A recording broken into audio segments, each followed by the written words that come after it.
கடந்த காலத்தை நினைத்து நம்ம விதி நம்ம முன்னேற முடியல, நமக்கு அதிர்ஷ்டம் இல்லைன்னு சொல்கிறோமா? நமக்கு தாங்க இந்த பதிவு. நாம் எல்லோருமே வாழ்க்கையில் முன்னேறணும்னு ஆசை தாங்க. ஆனாலும் நம்ம முயற்சிகள் முடியலையா, பாதியில் தொந்தரவுகள் வருகிறதா நிறுத்திடணும். அதை விடாமுயற்சியாக செய்கிறது ஒரு சில பேர் தான். வெகு சிலருக்கு மட்டுமே அந்த முன்னேற்றம் கிடைக்குது.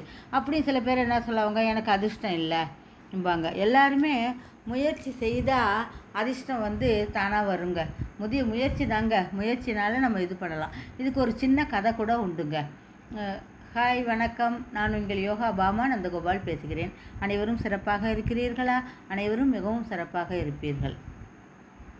என்னுடைய சேனல் சப்ஸ்கிரைப் செய்யுங்க, லைக் அண்ட் ஷேர். ஓகே, இதற்கு ஒரு ஜென் கதை கூட உண்டுங்க. ஒரு காட்டில் ஒரு குருகுலம் இருந்துச்சு. அதில் ஆசிரியர் மாணவர்களுக்கு பாடம் நடத்திக்கிட்டு இருப்பாங்க. எப்போ பார்த்தாலும் வாழ்க்கையில் எப்படி முன்னேறுறது என்னங்கிறத மாணவர்களுக்கு பாடம் நடத்திக்கிட்டு இருப்பார். அவர் ரொம்ப சுவாரஸ்யமாக இருக்கும். அவர் ஒரு கதையோடு சேர்ந்து சொல்லுவார். ரொம்ப நல்லாயிருக்கும். மாணவர்கள் பாடத்தை நல்லா கவனித்தார்கள். ஒரு மாணவன் மட்டும் என்ன பண்ணால், கவனிக்காமல் அங்கும் இங்கும் வேடிக்கை பார்த்துக்கிட்டு கொண்டே இருந்தான். இதை ஆசிரியர் கவனித்து அந்த மாணவரிடம், ஏன்ப்பா பாடத்தை கவனிக்காமல் அங்கும் வேடிக்கை பார்த்துக்கிட்டு இருக்கிய என்றார். அதற்கு அந்த மாணவன் வெகு விரோதியாக சொன்னான், பதிலளித்தான். என்ன ஆசிரியரே, கவனித்து மட்டும் என்ன ஆக போகிறது? அவன் முன்னேற்றம் அவன் தலைவிதி தான் என்னான். ஆசிரியர் சிரித்து கொண்டே நகர்ந்து விட்டார். மாலை அந்த காட்டில் ஒரு கோயில் இருக்குது. அந்த கோயிலில் ஒரு விசேஷம் நடக்குதுன்னு அனைவரையும் துறவி மாணவர்கள் அழைச்சிக்கிட்டு அந்த கோயிலுக்கு போயிட்டு திரும்பினார். அப்பொழுது வர்ற வழியில் ஒரு மரத்து மேலே ஒரு குரங்கு இவர்களை பார்த்து குறுன்னு பார்த்துக்கிட்டே இருந்துச்சு. உடனே அனைவரும் ஆசிரமத்துக்கு வந்து விட்டார்கள்.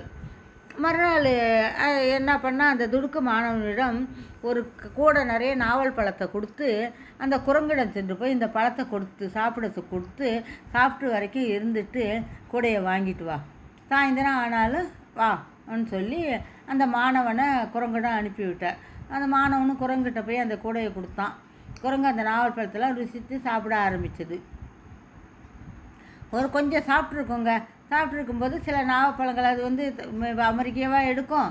குரங்கு கையில் பட்ட மாதிரி இப்படி தூக்கி போட்டு 2-3 பழம் கீழே தவறி விழுந்துருச்சு. அது கூடையிலேருந்து பழத்தை விழுந்த உடனே விழுந்த பழத்தை போய் பார்த்துக்கிட்டே இருந்துச்சு. ஒரு பழத்தை சாப்பிட்றது, கீழே பார்ப்பது, இப்படியே அந்த குரங்கு சேட்டைன்னு சொல்லுவாங்க இல்லையா, அதை மாதிரி பார்த்துக்கிட்டு இருந்தபோது தவறி என்ன பண்ணுது, அந்த கூடையோட நாவல் பழம் எல்லாம் கீழே விழுந்துருச்சு. அப்பொழுது அந்த குரங்கோட பதட்டம் அதிகமாகிடுச்சு. மரத்துலேருந்து திடீர்னு கீழே விழுந்து அந்த ஒரு பழத்தை எடுத்து சாப்பிட்ருந்தாலும் சாப்பிட்ருக்கலாம். அந்த பழத்தின் மீது புரண்டு ஒரு பழம் கூட சாப்பிட முடியாமல் அதன் மேல் மண் புரண்டு எல்லாத்தையும் சாப்பிட பண்ணாமல் பண்ணிடுச்சு.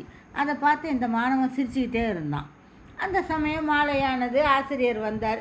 இப்பொழுது அந்த ஆசிரியர் அந்த குரங்கோட விதியை பார்த்தியா, கையில் கிடத்த பழத்தை கூட சாப்பிட முடியவில்லையே என்று வருத்தப்படுவது போல் இந்த குரு கேட்டார்.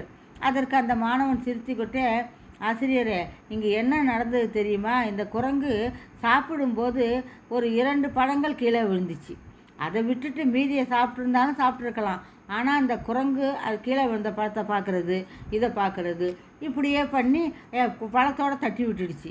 பழக்கூடையும் தவறி விட்டுடுச்சு. உடனே கீழே குதித்து ஒரு பழமாவது எடுத்து சாப்பிட்ருக்கலாமா, அது மேலே புரண்டு ஒன்றும் சாப்பிட முடியாமல் செஞ்சிடுச்சு. அதை மாதிரி இந்த குரங்கு பண்ணிச்சு. ஆக மொத்தத்தில் குரங்கு தான் இப்படி பண்ணிச்சு. அந்த குரங்கு மேலே தப்பை வச்சுக்கிட்டு நீங்கள் குரங்குக்கு பயம் விதின்னு கூறுறீங்களே அப்படின்னு சிரிச்சுக்கிட்டே கூறினான். இவன் வாயிலேருந்து இந்த வார்த்தை வந்ததை கண்டு உடனே ஆசிரியர் சிரிச்சுக்கிட்டே சொன்னார், நீ காலையில் ஒரு கேள்வி கேட்டி இல்லையா, அதற்கு பதிலும் இதுதான். ஒரு மனுஷன் வாழ்க்கையில் முன்னேறணுன்னா அவனுடைய விதி மட்டும் காரணம் இல்லை.